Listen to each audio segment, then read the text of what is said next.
Welcome back. This is The Logic Dilemma, the show where we discuss current events and how sometimes thinking logically can get in the way of our feelings. More on that to come. I'm your host, American Mike, coming to you today from the Purple Mountain Majesties, from sea to shining sea, America the Beautiful. Stick with me, folks. We're going to have a lot of fun. We just finished the State of the Union address. And I would be wrong to say that it wasn't good. It was good. I think I have a lot of different feelings than some other people that I know or other people that I've read. But I think it actually went very well for President Joe Biden. And a lot of the headlines I've seen, the Democrats are so excited about this State of the Union. They were really hoping that Biden would come out strong and he would say the right things and do the right things, and that people would see how strong of a leader he was, especially after we've talked about in other programs how the report that came out saying that he's cognitively impaired. He's not fit to be president. He has memory issues. He's an old man. These are all things that we've been listening to over the past couple of weeks or months or years. We see the president make mistakes every single time he speaks and there were some during the State of the Union, but for the most part, he did okay. Now, I've seen some of the headlines from the Democrats are very funny. Biden is alive. This is a headline that I saw. Biden is alive. He's alive. What were you expecting? I mean, I don't understand what you were expecting. What was the alternative to this? What were you thinking that maybe he wouldn't be? Because you seemed surprised that he was. Now, I actually don't like I didn't like the speech myself. I know that a lot of people did. A lot of people loved the speech. But the State of the Union is a speech about the United States of America and where we are currently. I want to know what Biden has done. I want to know what he has accomplished. Again, I'm all about logic, right? And this whole show is about logic. It's about being logical. And now the logical expectation going into the State of the Union would be that he would explain what he has accomplished, where we are as a country, where we're going as a country. Between 15 and 20 times, President Biden used the word "my predecessor." It's the most that a president has ever referenced his predecessor during a State of the Union address. What is that? We used to think Obama did it all the time. Remember Obama? He'd sit there and say, well, the previous administration, all the time. But I can tell you he didn't do it that much during the State of the Union address.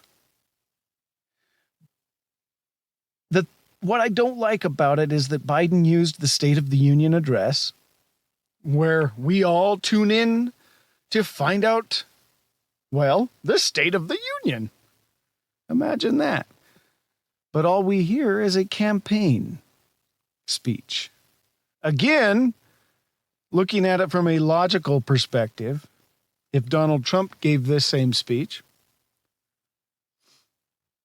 the Democrats would be very angry that he used the State of the Union address for a campaign speech. And he did.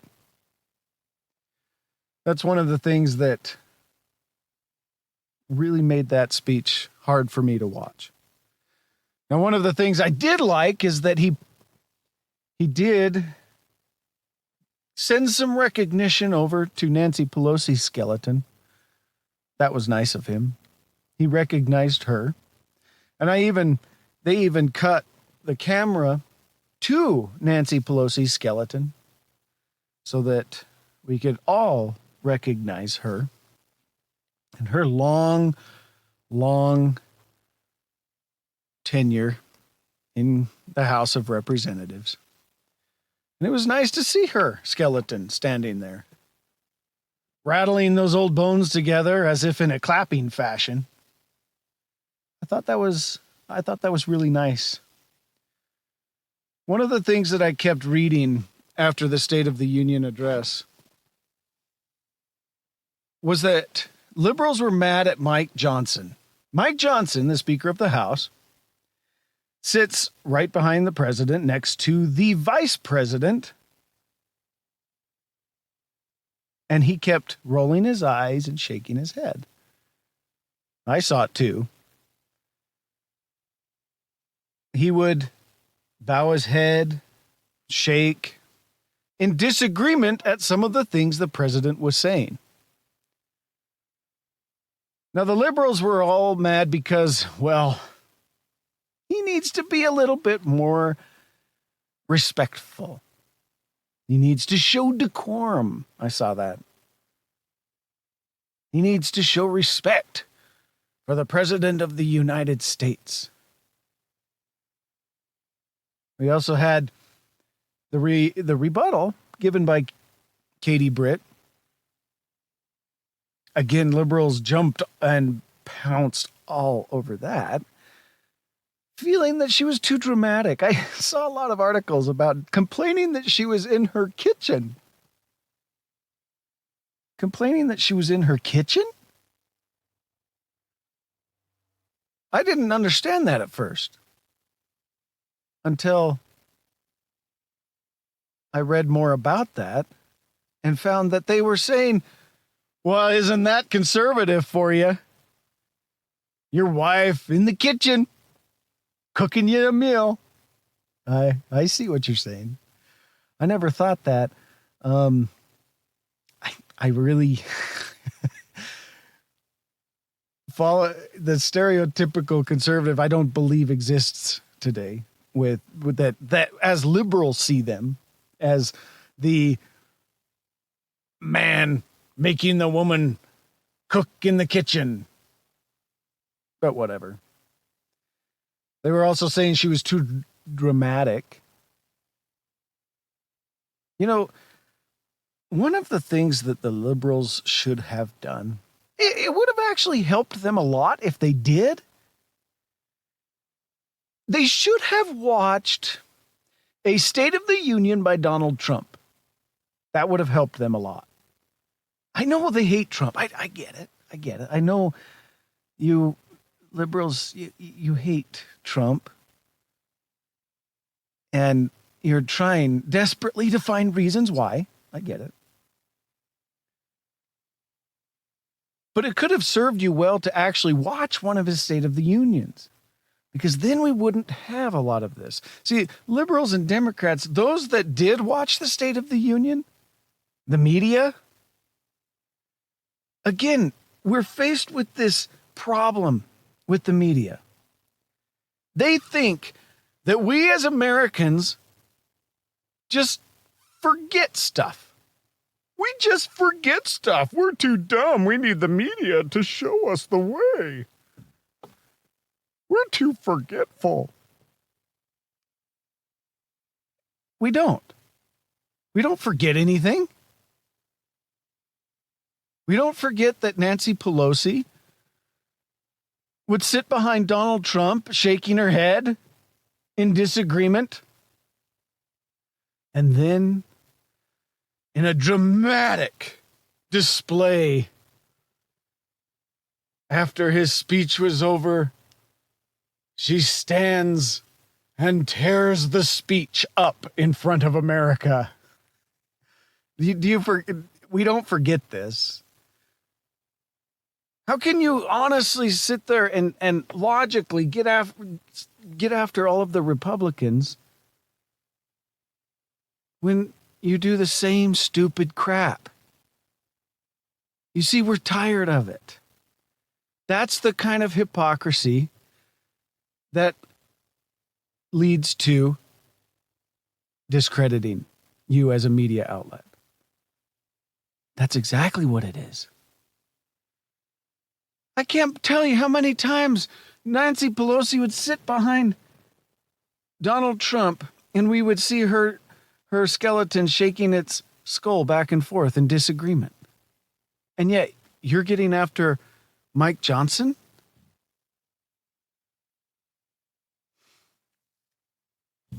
Well, it didn't last long. It didn't last long.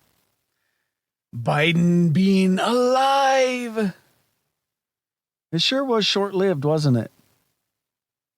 The next day he traveled to Pennsylvania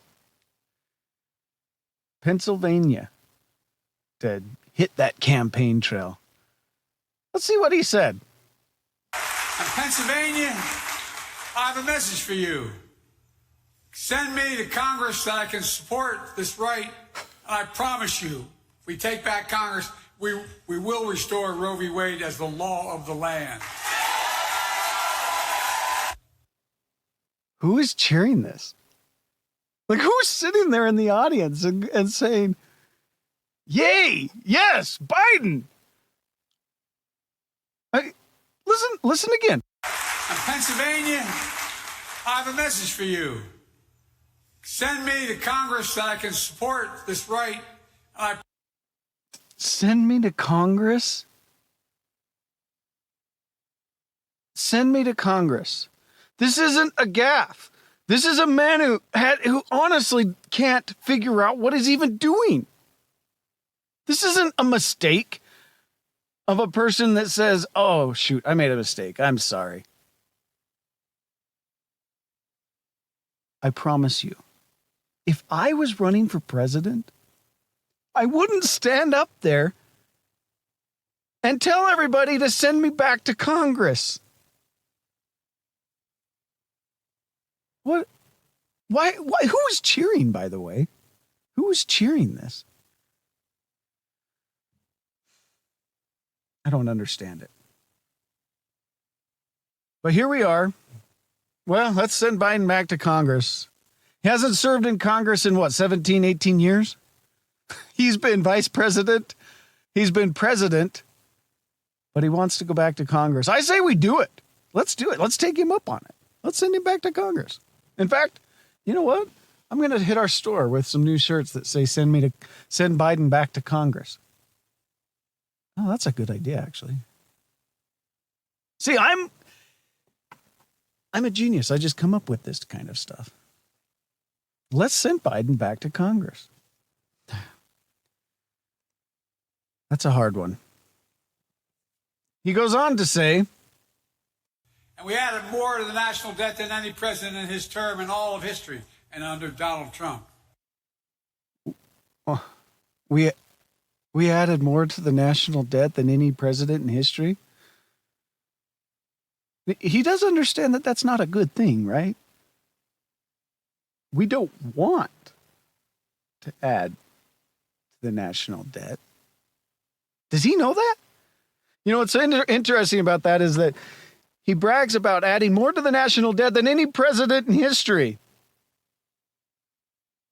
I remember when Obama was president, and Obama added more to the national debt than any president in history up to that point. In fact, get this.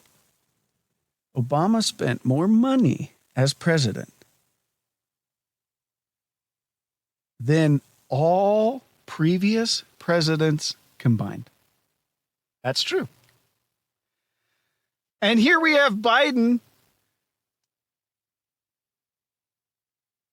He is bragging about doing even more. See, adding to the national debt is why we don't want him in there. Why conservatives, I should say, don't want him in there. You see, Now, the new spending bill just dropped. Let's talk about that for a second. I actually haven't had a chance to go through it. We'll talk about it in future episodes of this show. But I just saw that Biden just dropped a $7.5 trillion spending bill. Mike Johnson, the Speaker of the House, has said that it's dead upon arrival. He's not going, no. $7.5 trillion spending bill. You remember the spending bills back, so long ago, like 2-3 years ago, where we were dealing with the low trillions and it was high for us? $7.5 trillion.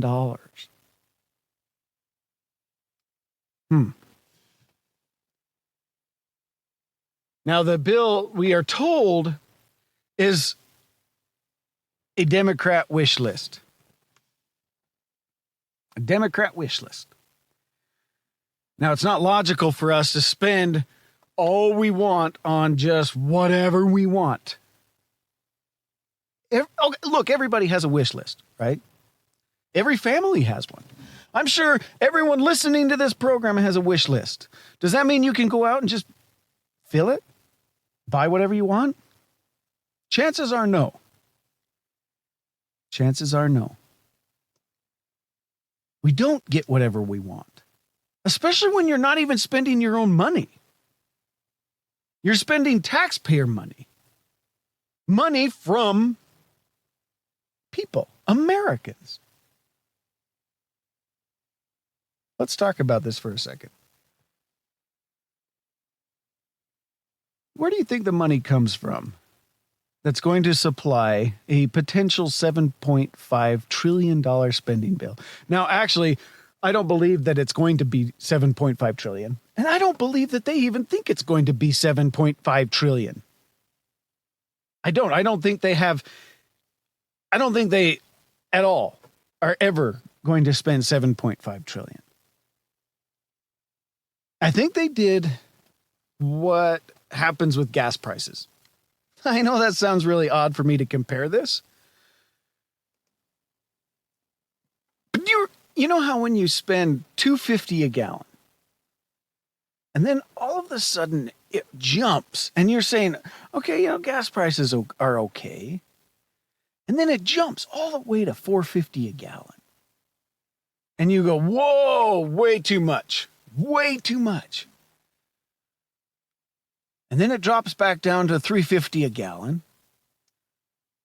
And what are you saying? What does everybody do? Everybody goes, oh, okay, that's better. That's better. Thank you. Thank you. Wow. Forgetting that we were just paying $2.50. You're now happy with $3.50 just because we saw $4.50. All right. I believe that's what the spending bill is.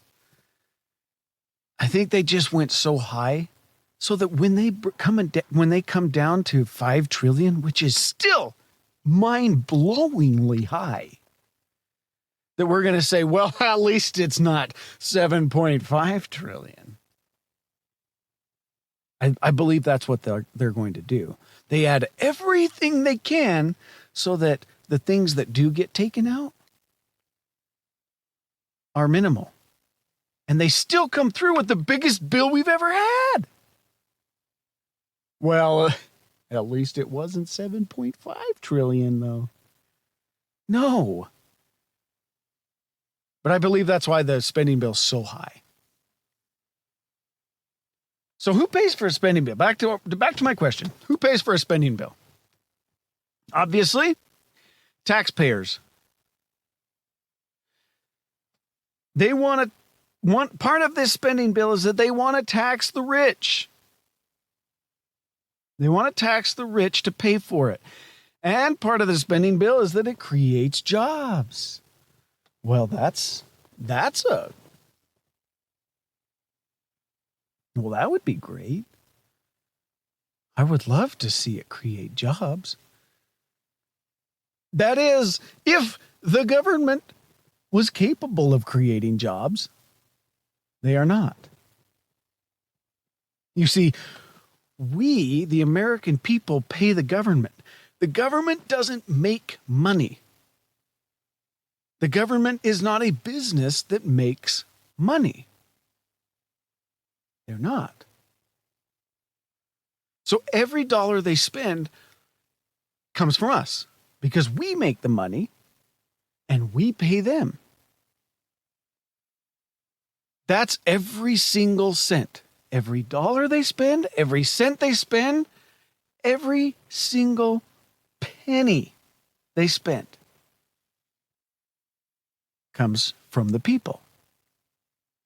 Okay. So let's say if we do create jobs, all we're doing is we're displacing the money. It's not actually creating jobs. Now, yes, there are infrastructure jobs that it will create. Okay. You're right. Roads built, bridges built. If that gets done, which under these giant spending bills, it's extremely hard to track the money. But under these gigantic spending bills, that's what they refer to as creating jobs. Infrastructure jobs that need a lot of people to work on things. That's all great stuff. I'm not opposed to that. I'm not. But let's talk a little bit about raising taxes on the rich in order to pay for this.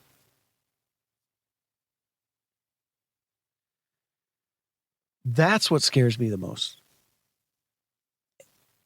Look, this is one of the fundamental differences between conservative and liberal, between Democrat and Republican. This is one of the fundamentals. How do we create a better economy?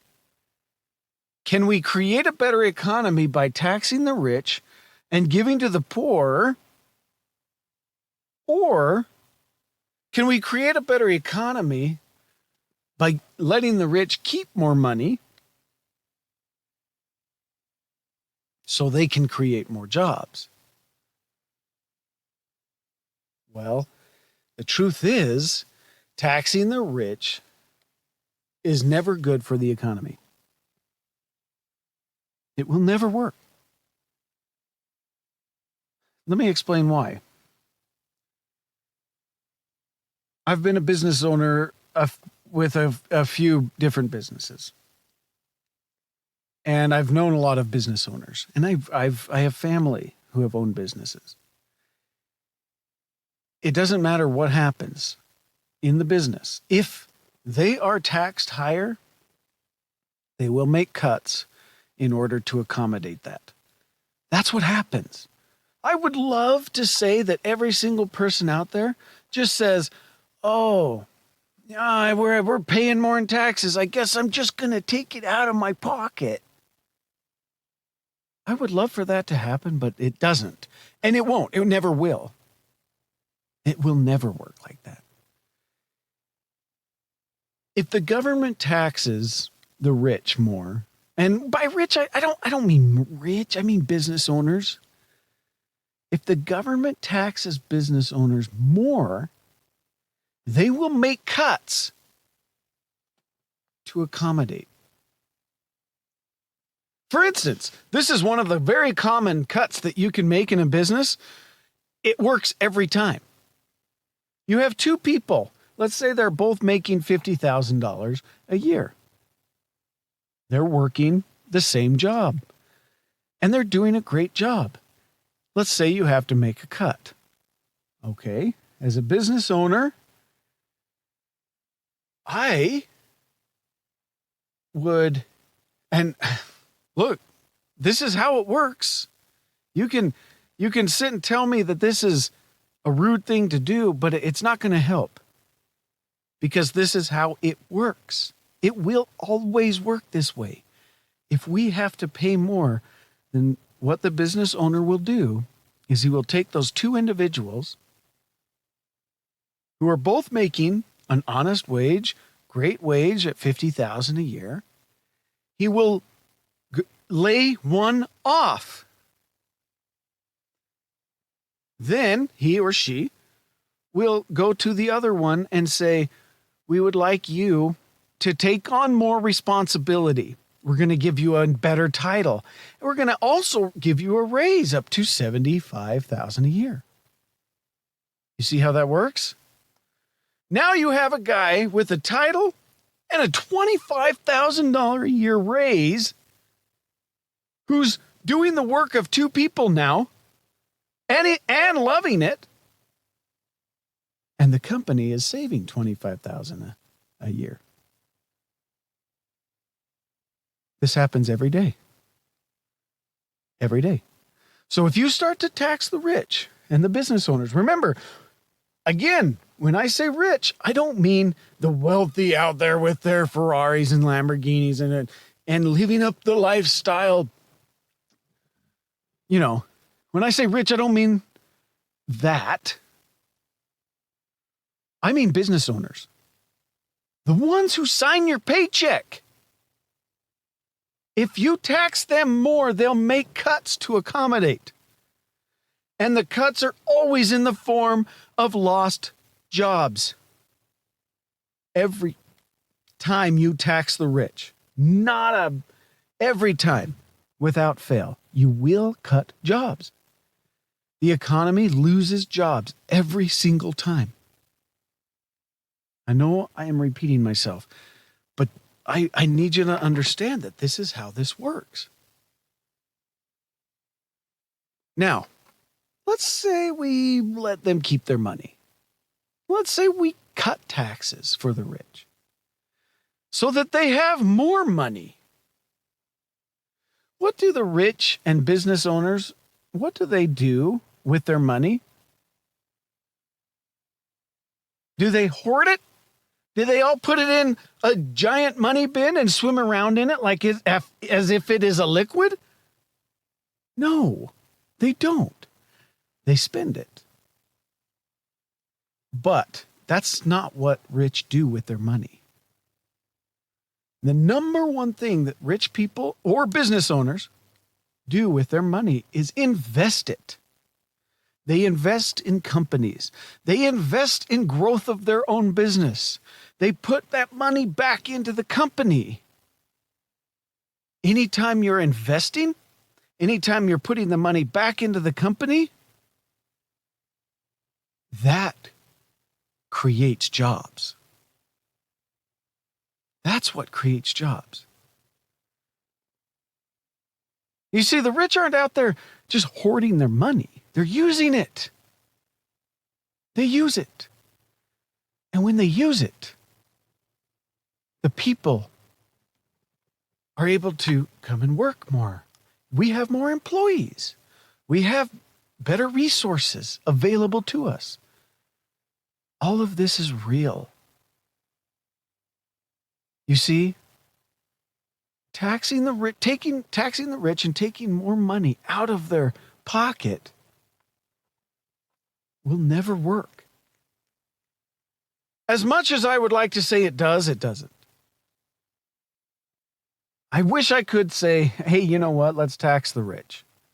Now let's get most of their money and let's put all that money into the government. Again, we've talked about this. The government loses the money anyway. They're not good stewards of our money. So you really want to take all of that money that's being used to invest in business, being used to grow business, being used to add employees, give employees raises. You want to take all of that money and put it into the government where the money disappears. It does. I remember back years ago when Obama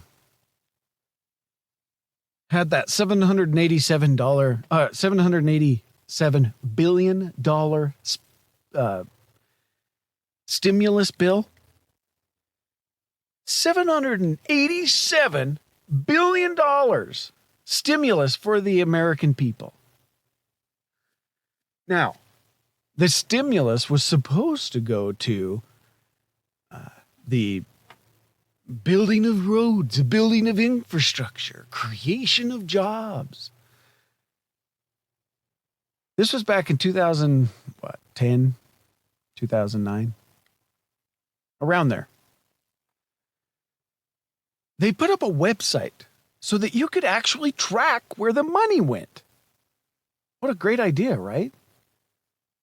I want to be able to see what projects are getting money, what states are getting money, and what are these projects being used for.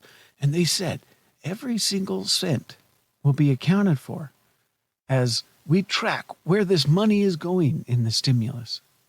How long do you think that website lasted? Where we were able to track the amount of where the money was going. How long do you think that lasted? Weeks. That was it. Weeks. They brought it down because the money was disappearing. There was, by the time the $787 billion was gone, do you know how much was unaccounted for?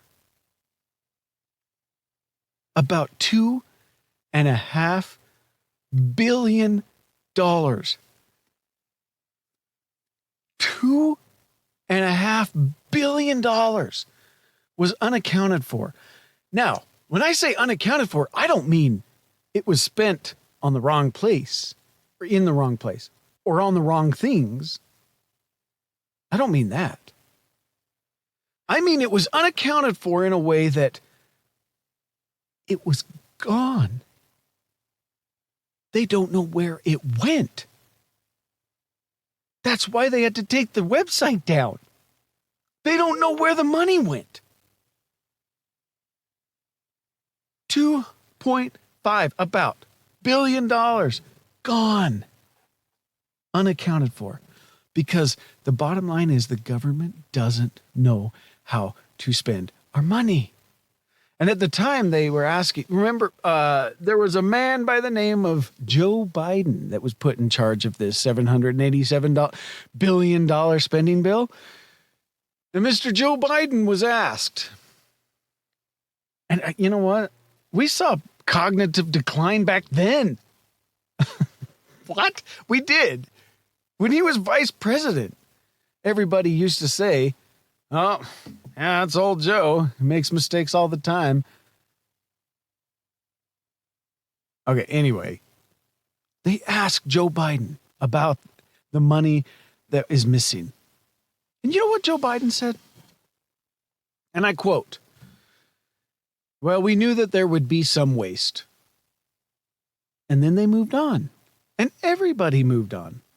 The media moved on. Everyone moved on. So here's what I think you should do. And I proposed this back when it happened, and I stand by it now. I want you to hold back some money from your taxes and see if everybody just moves on. Oh, I have unaccounted for funds from my checking account on an audit. I think you should just move on. It's ridiculous. All right. We're at the bottom of the hour. Wow, we're past the bottom of the hour. This has been this has been a lot of fun. I enjoyed this. Although I am really worried about this spending bill.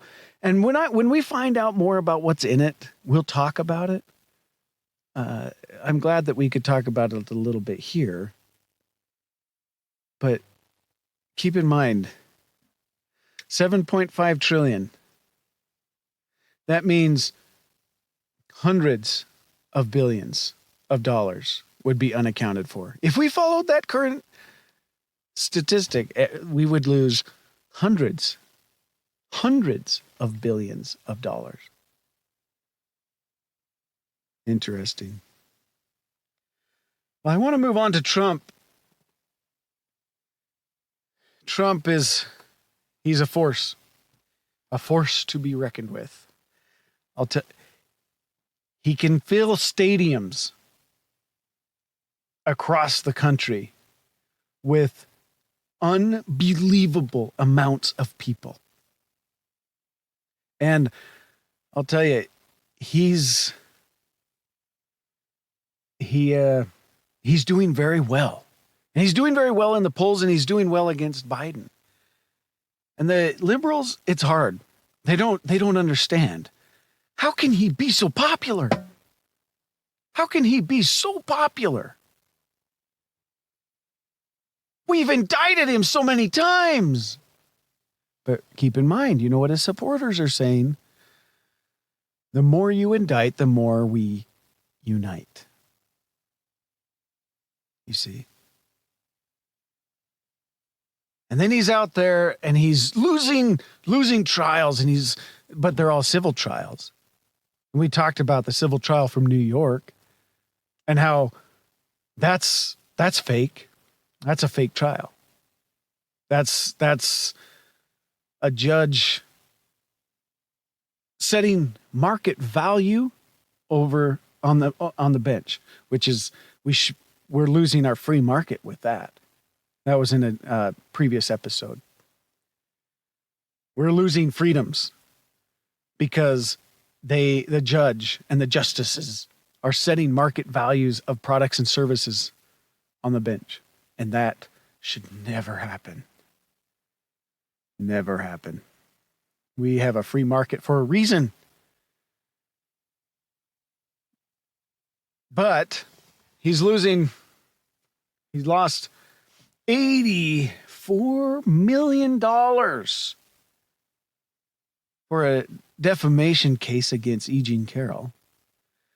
And I'll tell you, I have a lot of really great stuff to say about E. Jean Carroll. I do.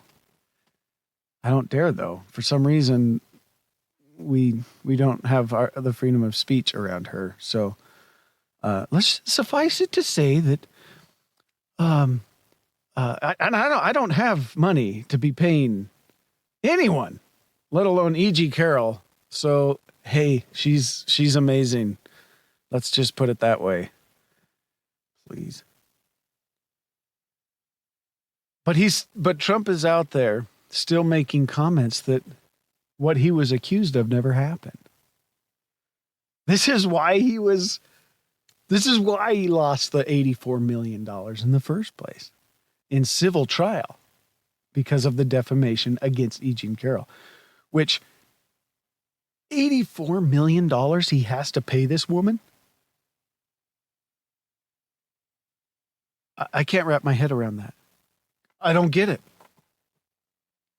$84 million. In all the heavens and the earth, since the beginning of time to the end of days, E. Jean Carroll will never, or have never, and will never be worth $84 million. She will never. So what on earth did she win that much money for? There's no way she's worth that. Even if Trump ruined her credibility, ruined everything she had in life, it never would have been worth that.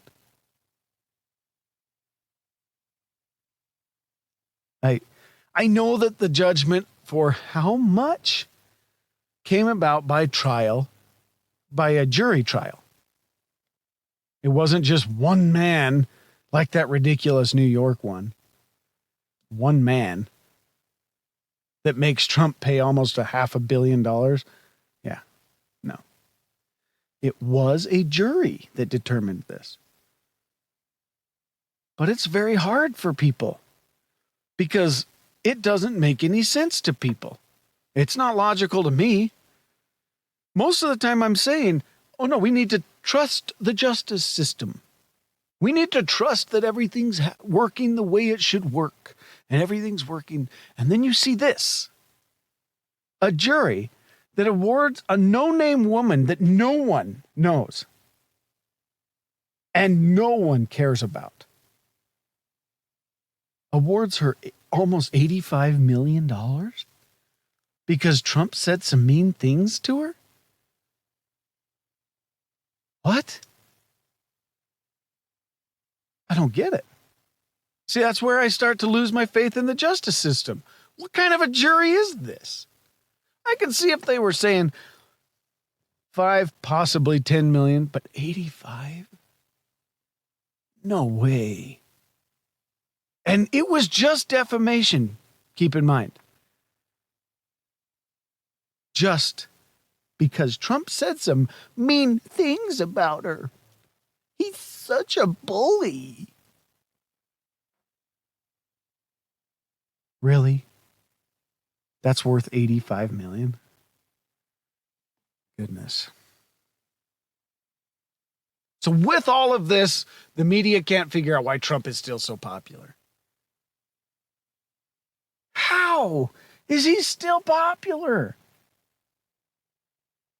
We're trying everything we can to ruin his credibility. And yet, we still have to pay people to come to Biden's rallies.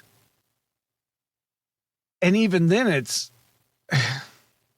slim pickings. Have you ever seen these rallies? And then Trump walks into stadiums chanting USA. It's shocking to them. Because the media doesn't understand one thing. They don't understand who Trump actually is. He's America. Remember, our country is not liberal. It is not. As much as you want to think it is not. Our country is not even Democrat. Our country is Republican. It is conservative Republican. So here's what I want you to do. Search up your election result map by state, and you'll see if all the blue states and the red states, which ones went for Biden and which ones went for Trump. Now, do a quick little Google search and search up the election results by county. You're going to blow your mind. There are no blue states. There are none. There are only a spattering of highly populated cities that have the power, because of their population, to turn the state to blue. But even California, you'll see red with a couple of blue spots in the highly populated areas. It is enough population to turn the whole state and get all of those electoral votes. But you look at it's shocking when you look at the election results by county. America is 90% easy. Not population-wise, but area-wise. 90% of every county in America is red. And then you have those little blue spots for those highly populated cities. That's why the popular vote doesn't work, by the way. You know that? That's why the Electoral College is the only way that we can actually have a fair election.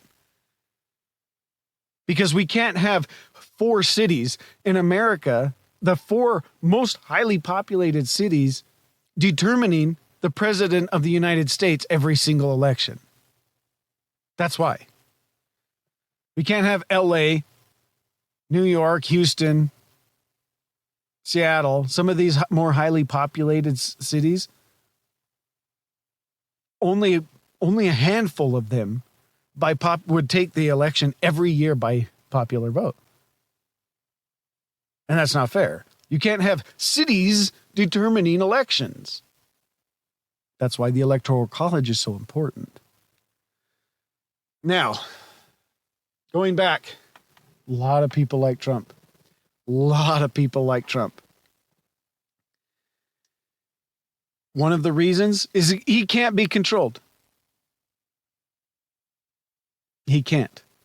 This is one of the things that people love about Trump.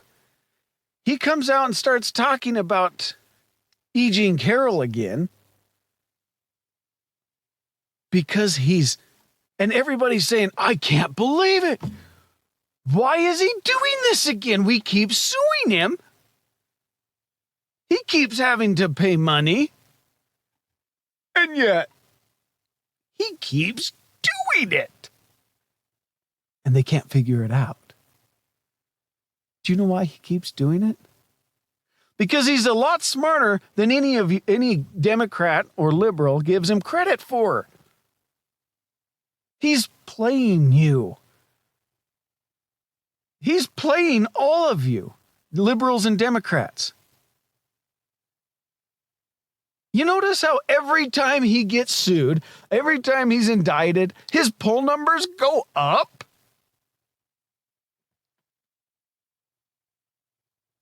Trump is in a position right now that's a very interesting position. No, he doesn't want to lose his money. But he wants the presidency more. So he's saying, do it. I'll come out and talk about E. Jean Carroll. I don't care. Because I want to be president again.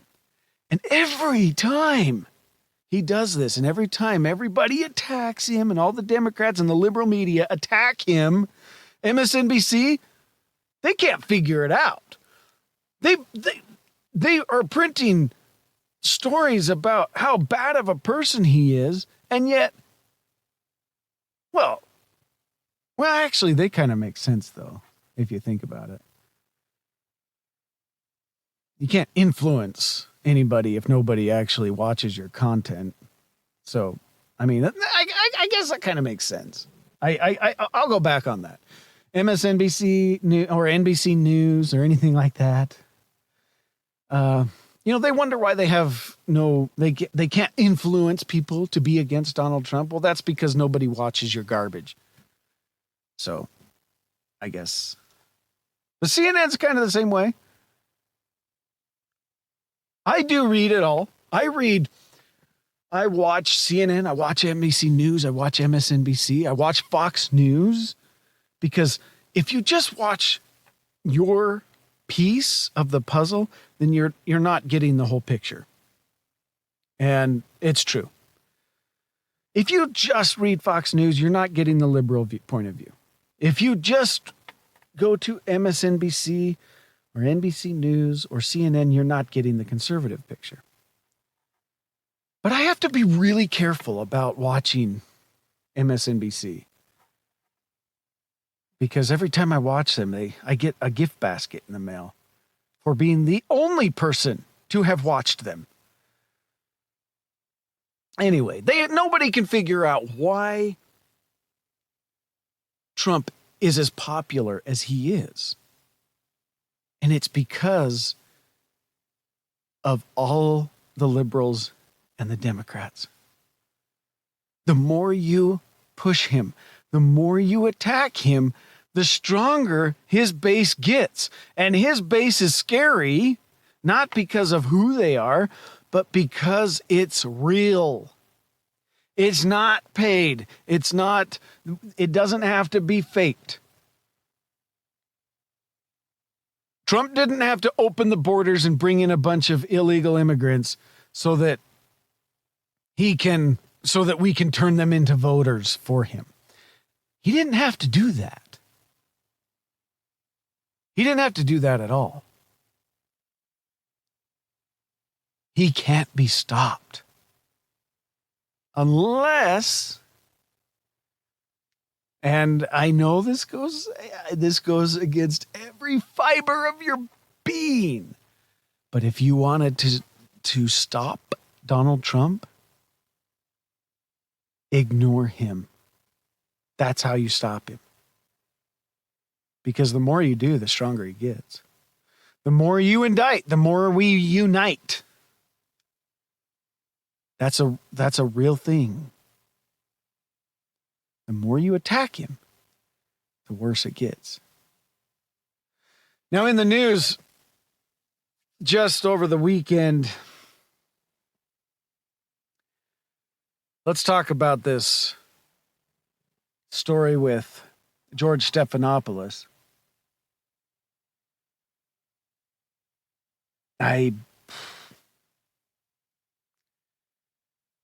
that guy he's garbage. And I'll explain why. Stay with me, because you need to understand what he did. It's not because of who he was talking to. He was talking to Nancy Mace, who is a rape survivor of her own.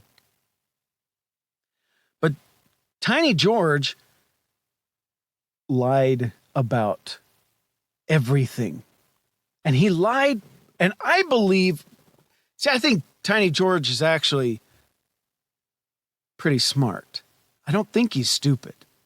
I don't think Tiny George could have gotten to where he is today because he's stupid. I think he knew exactly what he was doing and what he was saying. And that's what bothers me the most. So let's go over this so that you understand what I'm getting at. First off, I call him Tiny George because he's not much taller than my children. Standing at a 5'5". Tiny George. You remember that? This is off the subject. Well, it's on the subject, but it's off the subject. You remember that Friends episode where they got George Stephanopoulos' pizza? And they were like, oh, George Stephanopoulos. Oh. And you have Rachel and Monica sitting there on Friends saying, oh, you probably know what I'm talking about on the television show Friends. Oh, George Stephanopoulos. What a dreamy. They kept talking about him like he was some dreamy guy. Who wrote that? Who wrote that episode? You really think I just saw this recently and I was laughing my head off because you really think Jennifer Aniston, who at the time was married to Brad Pitt, is swooning over Tiny George Stephanopoulos? Oh, who wrote that episode? Of all the famous people in New York you could have used, you went with George Stephanopoulos? What? Anyway. Back to this interview he did with Nancy Mace. He knows what he did. I'm going to play the clip for you so that you can see it, so you can hear for yourself. This morning. You've endorsed Donald Trump for president. Judges and two separate juries have found him liable for rape and for defaming the victim of that rape. How do you square your endorsement of Donald Trump with the testimony we just saw? Judges and two separate juries have found him liable for rape. Why did he use the word liable instead of guilty, by the way? Do you know? Because here's the history of Donald Trump. And then you'll understand why George Stephanopoulos is making a giant mistake. Let me explain to you these cases. This, again, stems back to E. Jean Carroll. Apparently, many years ago, there was a situation in which Donald Trump and E. Jean Carroll had some sort of a encounter in a dressing room of a store. Now, E. Jean Carroll is the victim in this. She did not like the encounter that happened. Donald Trump still says it never happened. So, Donald Trump went to trial on this for a criminal case, for a criminal trial where he was found not guilty. He was tried with rape of E. Jean Carroll. Given whatever happened in that dressing room, Donald Trump was found not guilty for any type, not just rape, but any type of sexual assault. Okay? So, being found not guilty by court of law, in criminal court of law, E. Jean Carroll then sued him civilly. See, now, if you're found guilty in a criminal court of law, then he would have said Donald Trump was found guilty of this. But he wasn't found guilty in a criminal court of law. So, turn to the civil case. E. Jean Carroll won the civil case against Donald Trump. And that's why he was saying he was found liable. See, because you were found liable in a civil case. But was he found, again, going back to that clip that I played? Let's listen to it one more time. Listen. This morning. You've endorsed Donald Trump for president. Judges and two separate juries have found him liable for rape and for defaming the victim of that rape. How do you square your endorsement of Donald Trump with the testimony we just saw? Okay, let me be very clear. Donald Trump was never found liable for rape. And I believe that Tiny George Stephanopoulos knows this. Tiny both in stature as well as his character. I believe he knows Donald Trump was not found liable for rape. They lessened the charges and they found him liable for sexual assault. Okay. Yes, he was found liable for sexual assault, but not rape. Please understand that rape is a much higher charge than sexual assault.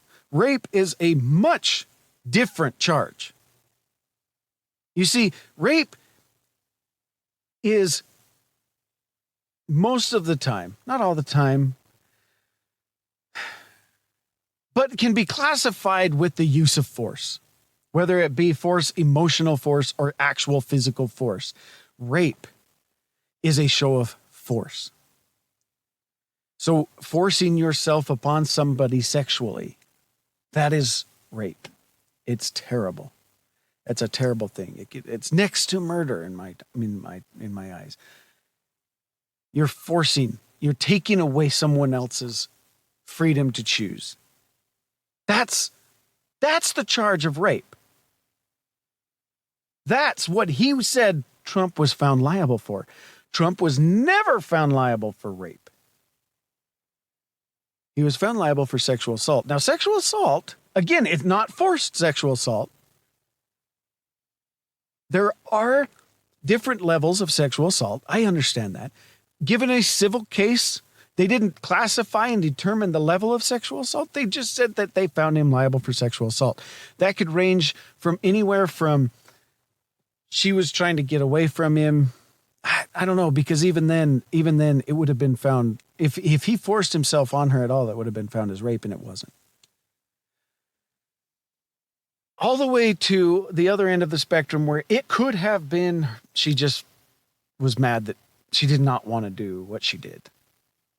And determined after the fact that I should not have done that.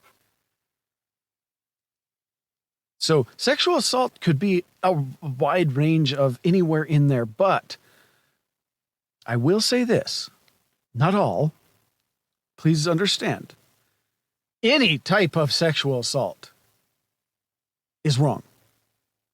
And our victims should be treated with the greatest of respect. And so I don't condone a lot of what has happened, but most sexual assault starts out consensual and ends with the victim feeling sorry that what had taken place. That's most of it. That's not to lessen it. But here is Tiny George sitting there telling this woman who is an actual rape survivor, why do you support Donald Trump? He was found liable for rape. He never was. He was not found liable for rape. He was, in fact, it's specific in the documents of the trials that he is found not guilty for the charges of rape. And Tiny George knows this. He does. Now, Donald Trump was also found liable for, Tiny George said, defamation of the victim. What is defamation, by the way? We hear this thrown around a lot, especially with E. Jean Carroll. I don't understand why she has so much power over the gods of defamation, but she does. I don't get it. Nobody can say anything about her for some reason. Whatever. I'm just going to leave it at that. So, what is defamation? So I looked it up in the dictionary, and this is what it says in the dictionary. Defamation is making your viewers believe Donald Trump was found liable for rape when he was not. That's defamation. What Tiny George did was, I did not read that out of a dictionary, by the way. I made that up. What Tiny George did in trying to make his viewers believe that Donald Trump was found liable for rape, that is defamation. He was not. Donald Trump has never been found liable or guilty of any sort in a court of law of rape. Now, the charges of sexual assault, I'm not saying they're okay. I'm just saying a lot of those are a gray area. It's true. Now, I've been researching E. Jean Carroll. I've been researching Trump. I've been researching what took place in that dressing room all those years ago. And I've come to the conclusion that I believe we can all agree on one thing. I do. I think liberal, Democrat, and conservative Republican, I think we have something we can agree on. I don't think any of us would want to be anywhere near that dressing room. Gross. Anyway, thank you for tuning in. Thank you for listening to me. And thank you for this last hour. I hope that you've learned something. I hope that you have opened your eyes to the logic of our society. And don't ever let logic be a problem or a dilemma in your life. Thanks, everyone.